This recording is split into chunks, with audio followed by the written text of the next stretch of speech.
लाल सागर में सऊदी अरब के तेल टैंकरों पर यमन के हूती विद्रोहियों के घातक हमलों के बाद अमेरिका के राष्ट्रपति डोनाल्ड ट्रंप का गुस्सा 7वें आसमान पर नजर आया। राष्ट्रपति ट्रंप ने ईरान समर्थित हूती लड़ाकों को अब तक की सबसे सख्त और खुली चेतावनी जारी की है।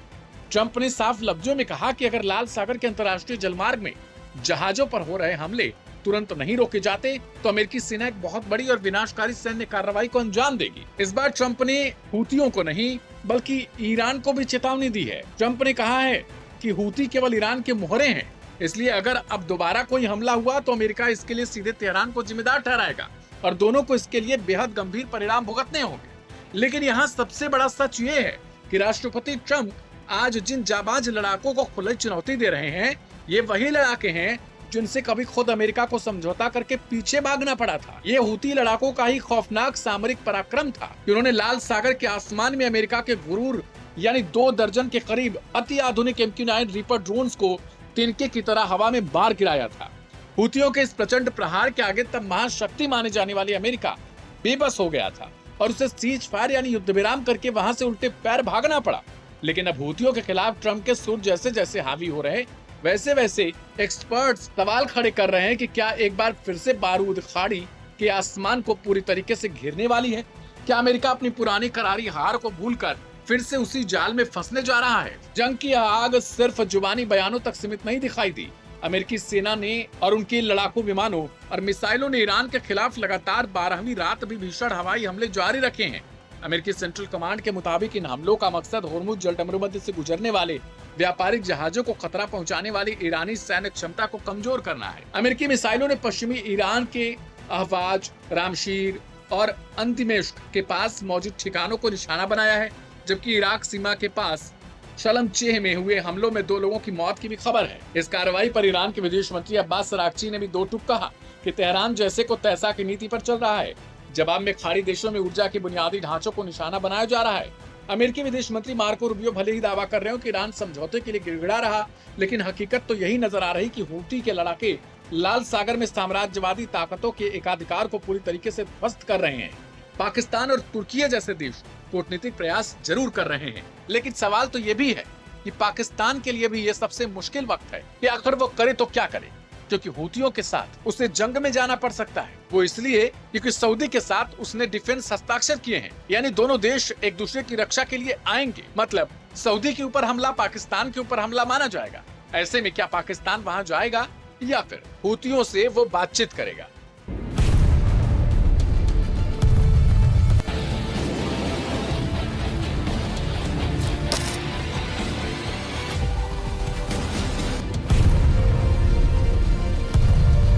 रात के अंधेरे में ये चिंगाड़, ये चिंगारी जो ज्वाला बन निकल पड़ी है दुश्मन के ठिकानों को तबाह करने।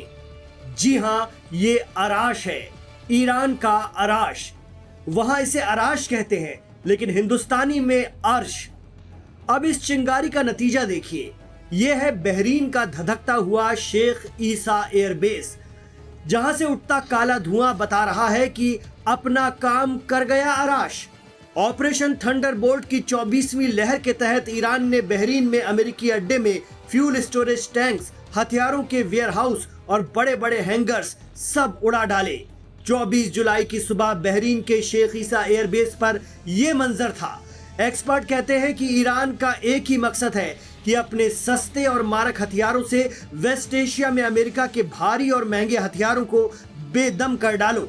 ये एक ऐसी रणनीति है जो पीस डील MOU साइन होने के बावजूद अमेरिकी हमलों के बाद ईरान ने अपनाई है और इसे नाम दिया है ऑपरेशन थंडरबोल्ट, जिसका मकसद है अब अमेरिका का खित्ते में खात्मा और सीधे इसराइल को पकड़ना। इससे कम कुछ नहीं। इससे पहले गदीर, कादिर, फतेह, खैबर शिकन और हज कासिम बैलिस्टिक मिसाइलों से मिडिल ईस्ट में अमेरिका को तगड़ी चोट देने के बाद ईरान अब ले आया है अराश 1 और अराश 2।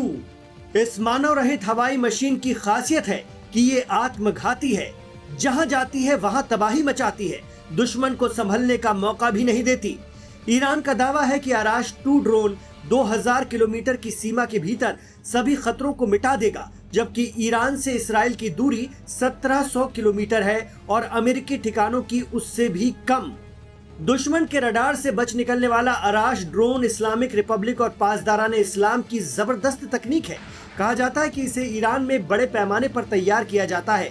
साल 2022 में ही ईरान ने दावा कर दिया था कि उन्नत अराश 2 ड्रोन और उससे पहले का मॉडल अराश 1 दुश्मन से टकराव की स्थिति में इसराइल के कब्जे वाले क्षेत्रों में तेल अवीव और हाइफा के तटीय शहरों को निशाना बनाने के लिए ही डिजाइन किया गया है। डिफेंस एक्सपर्ट बताते हैं कि पोर्टेबल लॉन्चर से उड़ाए जाने वाले अराश ड्रोन का पंख डेल्टा किस्म का है और इसे हैवी स्पीड के लिए डिजाइन किया गया है। इसलिए इसका डिजाइन लड़ाकू ड्रोन को बैलेंस बनाते हुए लंबी दूरी तक उड़ान भरने के लिए अपने ईंधन को सेव करते हुए उड़ने की इसे ताकत देता है। गौरतलब है कि ईरान की ड्रोन टेक्नोलॉजी दुनिया की सबसे बेहतरीन ड्रोन टेक्नोलॉजी में से एक है। ईरान के शाहिद ड्रोन का इस्तेमाल रूस ने यूक्रेन के खिलाफ जंग में खूब किया। मीडिया रिपोर्ट दावा कर रही है कि अराश ने मिडिल ईस्ट में अमेरिकी ठिकानों पर कहर बरपाना शुरू कर दिया है। इस बीच ईरान के शहरों में आवाम फिर सड़कों पर है, ये दिखाने के लिए कि अब फुल सपोर्ट है। खित्ते में अमेरिका को हमेशा हमेशा के लिए नाबूद करो और इसराइल को सबक सिखाओ, जड़ पर वार करो। यही वजह है कि जनता पासदारान इस्लाम का और IRGC जनता का मनोबल बढ़ा रहे हैं। ये तेहरान के आज़ादी स्क्वायर का वीडियो है जहां जुल्फकार बैलिस्टिक मिसाइल रख दी गई है और इसकी नुमाइश या प्रदर्शन इसलिए किया जा रहा है कि आवाम में भरोसा बना रहे कि उनकी फोर्स अमेरिका के कदम ईरान की जमीन पर पड़ने नहीं देगी, बल्कि हो सकता है कि ईरान ही मिडिल ईस्ट में मौजूद किसी अमेरिकी बेस में घुस जाए और कंट्रोल हासिल कर ले।